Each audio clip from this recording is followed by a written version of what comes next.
屏东连续出现3届流胃口的现象，这个特别的画面和气象人员拢讲真值得看。另外，拜六早起时，屏东小琉球外海也有假梨仔水的画面，一寡游客拄好看到这款的情形，拢看甲嘴啊开。现在在海面上呈现出这个叫水龙卷吗？我们先看一下。天顶的云乌坎坎，海面出现一吨水梨仔架，对海面连到天顶去哩，互看到的民众是安尼惊甲硬。你看它一直在往水里面吸东西。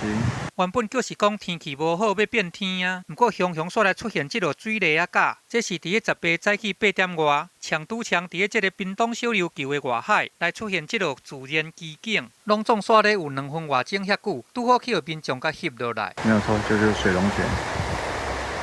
其实，伫个顶礼拜的时阵，屏东就出现3摆的日胃口，嘛无办法讲会来出现水梨仔架，即落自然奇景安尼相煞出现，嘛互民众看甲嘴啊闭甲开。